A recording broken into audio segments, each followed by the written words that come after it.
And I'm joined by Professor Michael LIttman, computer science professor at Brown University. Right. Professor, thanks so much for joining us. My pleasure. So you were inside the computer science building, which, so folks know, that's across the street from the Barris and Holly engineering building where this shooting took place. How did you learn about the shooting? Yeah, so we had just given the final for my class, and the TAs and I were in the computer science building on the first floor grading. And so the undergrads are very well connected. And so one of the undergrads who was part of the TA team said, they're saying there's an active shooter situation. And we're like, that can't be true. And she just got a whole bunch of messages in quick succession, and we realized something was really happening. And that was when the police actually came in and cleared our building. And so that was what we found. What was that moment? Take us inside the building when the police came in and you say cleared it. What does that look like? Yeah, well, I can tell you what it looked like from my perspective, which is suddenly there were voices in the lobby yelling very aggressively. And it's hard to tell in that situation, is this the person who's dangerous, or is this the person who's trying to protect us from the danger? That must have been But they were just yelling, is there anyone here? Is there anyone here? And we're like, yeah, who's asking? Yeah. And then one of the officers who was armed with a semi-automatic weapon turned the corner into the classroom where we were working, and then there was the barrel of the gun was this far from my chest, and she's like, "You guys need to leave now." So we're like, "Okay, that seems like a good reason to go." So we all just we didn't grab our stuff. We just stood up and we just left the building into the cold, and we decided, maybe we should go someplace warm. So we went to the building next door, which is the science library, and went up to the 8th floor where where we have a robotics lab, and so we just kind of sheltered there for a couple hours until the police came and cleared that space and sent us to the basement of the science library. So when we were in coverage Saturday evening of everything that was going on, we eventually saw a bunch of RIPTA buses pull up, Yes. and then faculty and students were being escorted to those and then sent off to the fitness center. Did you Yes. experience that? We did. It was a fascinating situation, partly because we were not filled in on any that this was actually happening. What we were told is we were at this point my group had been moved from the 8th floor of the science library, which gave us an amazing view of the police response. It was quite incredible. Describe that. What did it look like? Oh my gosh! So that block of buildings includes the streets of Thayer Street and Brook Street and Waterman Street, and every street was filled with vehicles with flashing lights. It looked like Christmas, but instead of red and green, it was all red and blue. What time did you actually get to go home? Yeah, so each of these shelter-in-place events were taking 3-4 hours each. Eventually, we ended up at as you said, we got put onto buses, not told anything. I thought actually we were going to get bussed into the downtown area and then released. Right? They wanted us off the campus. But that's not what happened at all. We went through the tunnel and then around Wickenden and all the way back up and ended up at the athletic center, and then all herded into the athletic center on the basketball courts.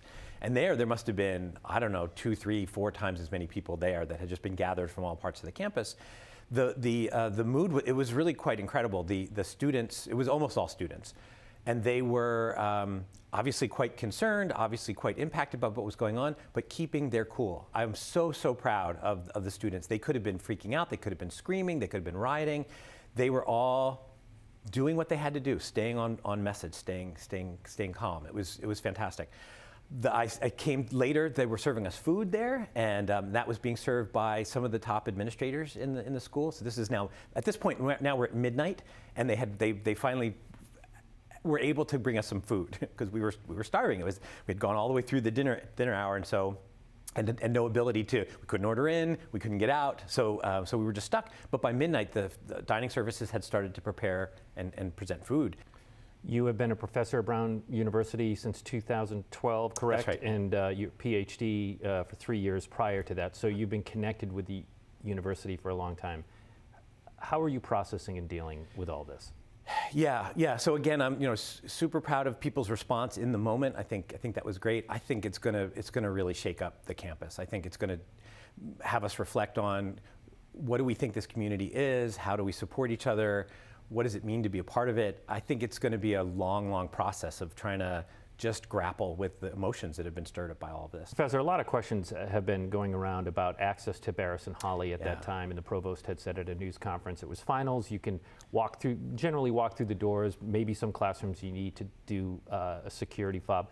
What is your understanding of access to that building, if you know? And then I am curious on your thought if you think that needs to change. Yeah, it's a great question. My sense is that during regular working hours, things are generally open. This was a Saturday, late in the day, but it would have been working hours had it been a weekday. But it was a weird weekend, right? Because it was kind of business as usual. I was on campus, a lot of other people on campus. It was fully functional. So it wouldn't surprise me if the doors were unlocked at that period because a lot of people were coming and going. Normally they're unlocked during the day. It's just at night that they get shut down. Does this need to change? I would really caution the university to take a sort of over-respond to this and start to really just lock down everybody all the time. I think a lot of the things that happened in this particular event are very difficult to control and difficult to predict. And I think it would make life on campus much worse if our reaction to this was basically to, have everybody walking around, sort of locked down all the time. So my hope is that we don't change policies too drastically. I don't think it would have made a difference in this case. Yeah, no question those conversations are probably already happening at this point. Last question for you, Professor.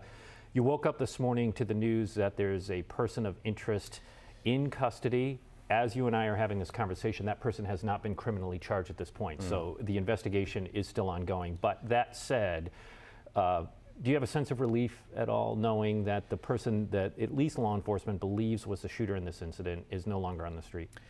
Yeah, well, to the extent that this person is gradually being brought to justice, I am 100% on board with that. I think that's really important. I think it's going to be just emotionally relevant to everybody on campus. I mean, Rhode Island's not a big state. Brown is not in a giant school.